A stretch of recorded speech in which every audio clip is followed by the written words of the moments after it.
Lefe suede ayaulela mesmo. Fiel é Deus, aleluia, amém? Essa manhã eu quero compartilhar um tema. Deus revela o necessário. Como é isso? Não vai além da expectação do ponto de vista de sabedoria, ou teológico, humano, mas tem coisa que ele revela o necessário. E às vezes é atitude nossa, tirando as nossas deduções pela axiologia, argumentologia, e a gente se baseia nesses pontos nossos, mas ele revela aquilo que é necessário para nós. E eu vou tomar como base aqui 1 Coríntios, capítulo 1, do versículo 21, 25, 27, 28 e 29, que ele diz assim: visto que como na sabedoria de Deus o mundo não conheceu a Deus pela sua sabedoria, aprove a Deus salvar os crentes pela loucura da pregação. Porque a loucura de Deus é mais sábia do que o dos homens, e a fraqueza de Deus é mais forte do que os homens. Que coisa interessante, né? Mas Deus escolheu as coisas loucas deste mundo para confundir as sábias. Deus escolheu as coisas fracas desse mundo para confundir as fortes, para que nenhuma carne se glorie diante dele. Então nós vemos aí que Paulo ele descreve a incapacitação. Ainda por mais que tenhamos conhecimentos técnicos, mas se não for por meio de revelação, a orientação dada, como o primeiro julgamento que Salomão teve que fazer, que o dom de discernimento funcionou como sabedoria, ele não tinha como fazer exame de DNA daquelas crianças, que aquelas mulheres foram diante daquele julgamento, daquele tribunal público, e ele, quando pede a espada para, dizendo que vai dividir as crianças, isso mexendo psicologicamente com todos que ali estavam, vou até conjecturar, quer dizer, ele vai cometer essa barbaridade, será que é isso mesmo? Mas ali o dom de discernimento funcionou como a sabedoria dele, ver a atitude da arrogância daquela que não era mãe, dizendo, não, pode dividir, enquanto a outra exercia a misericórdia.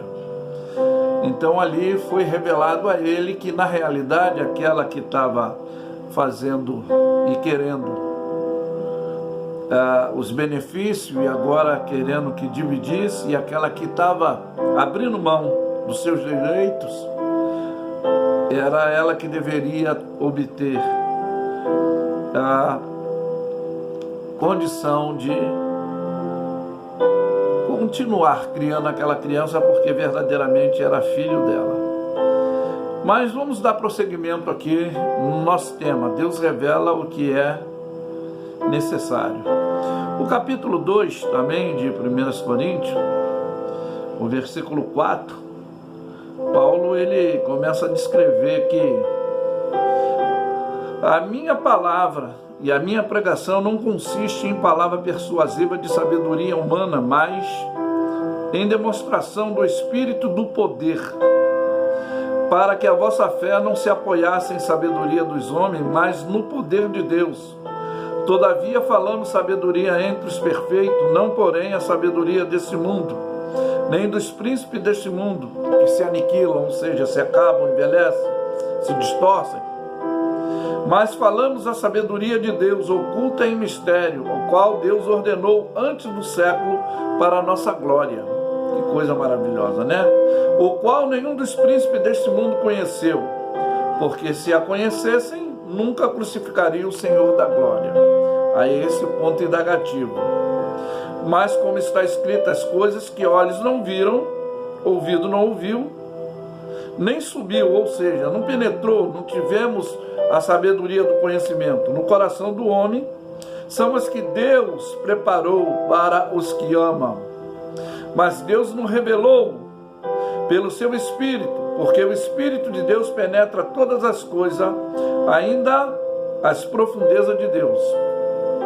Aí ele diz, porque qual dos homens sabe as coisas do homem, senão o Espírito do homem? Ou seja, eu não tenho poder de capacitação da minha argumentologia, axiologia, achar que o outro pensa, antecipar o que o outro vai falar. O Salmo 139, ele fala que antes de eu falar, antes de eu pensar, Deus já sabe de tudo isso. E aqui o texto vai confirmar, que diz que qual dos homens sabe as coisas do homem, senão o Espírito do homem que está nele? Assim também ninguém sabe as coisas de Deus, senão o Espírito de Deus.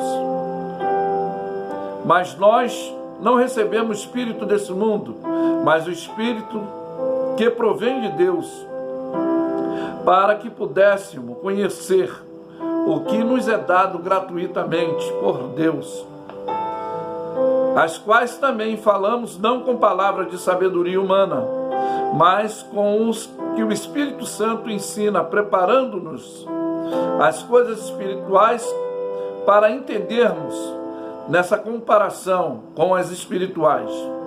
Aí ele diz que, ora, o homem natural não conhece as coisas do Espírito de Deus, porque lhes parecem louca, não pode entendê-la, porque elas se discernem espiritualmente.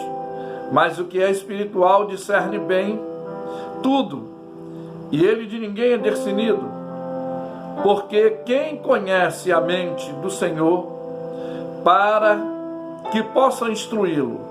Mas nós temos a mente de Cristo.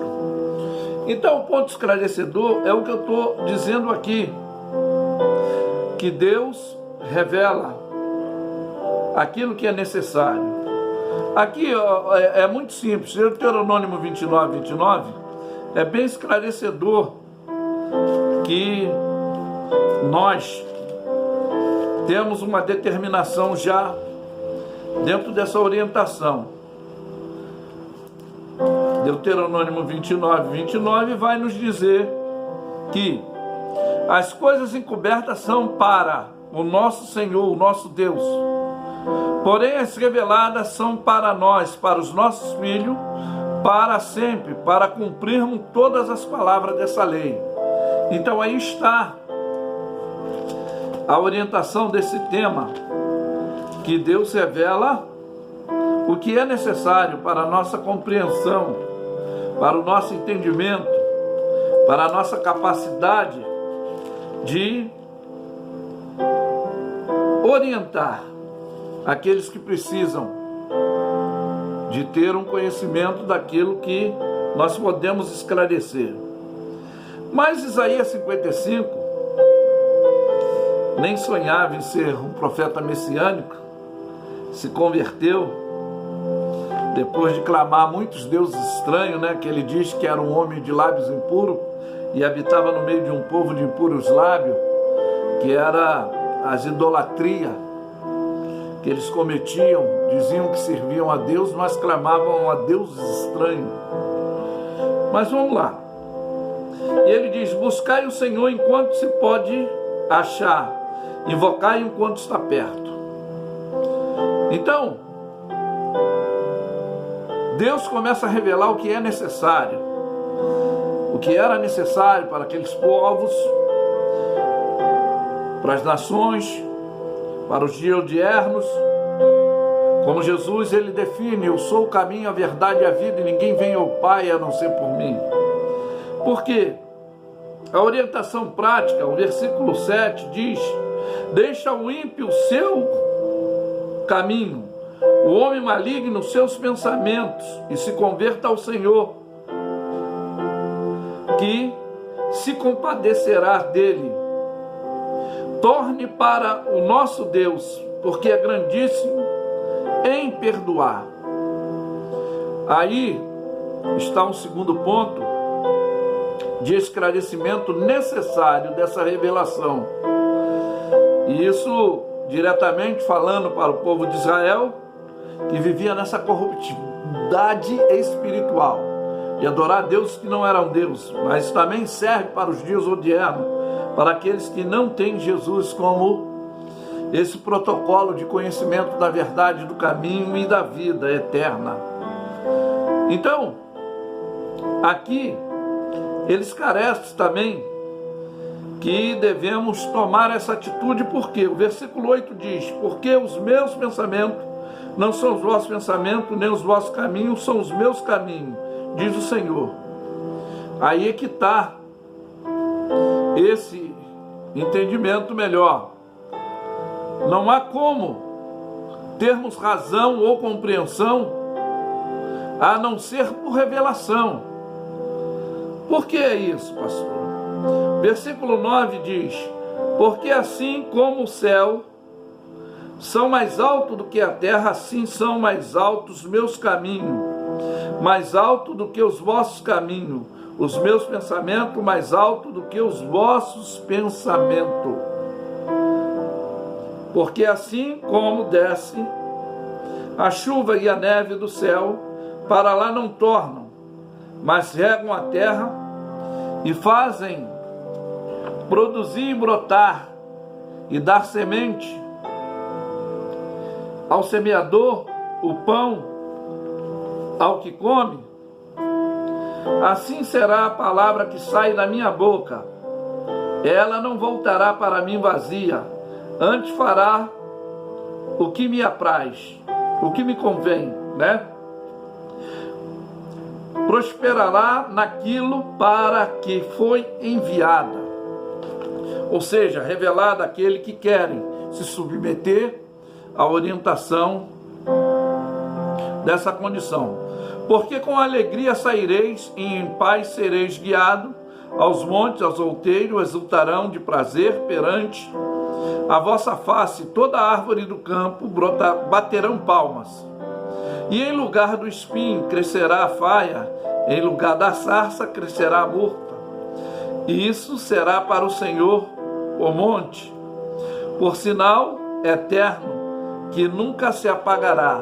Ou seja, as coisas maléficas, ruins, as coisas definitivas, as coisas que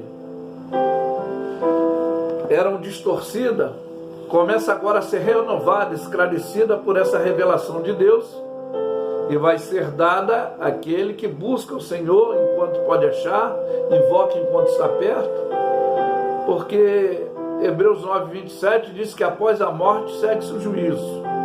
Porque muitos pensam que morreu e acabou. Não, aí é que começa uma eternidade da caminhada. O próprio Salomão, que foi um vacilão, tá? Que a gente sempre fala, ele teve esse erro na sua velhice. E depois ele reconhece que o dever de todo homem é temer a Deus e guardar os seus mandamentos, porque ele há de trazer a juízo quer toda obra boa, quer toda obra má.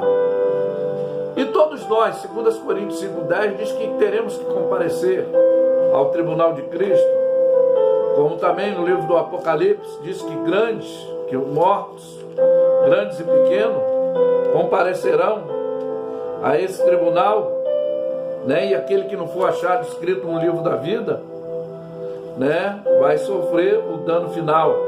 Apocalipse diz isso, que todos teremos que estar diante dele. Isso não tem como fugir. Mas quando vamos a um tribunal, ou vamos a um julgamento, temos que ter um advogado, ou então um defensor público. E quem está sendo o teu defensor público? Quem será o teu advogado? Fique sem indagativa e esclarecimento, que Deus revela o que é necessário.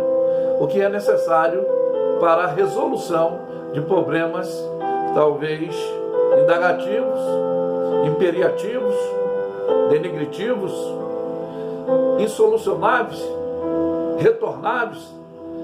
Tem condição de solução? Sim. Jesus, sendo ele advogado dos advogados, Senhor dos senhores, mestre dos mestres, ele quer nessa manhã resolver a tua causa, te dando esclarecimento do conhecimento Invocar enquanto se pode achar. Que Deus os abençoe. Eu afirmo que Lefe é suede, ayaulela, mema. Fiel é Deus, aleluia, amém. Tenham todos um bom dia.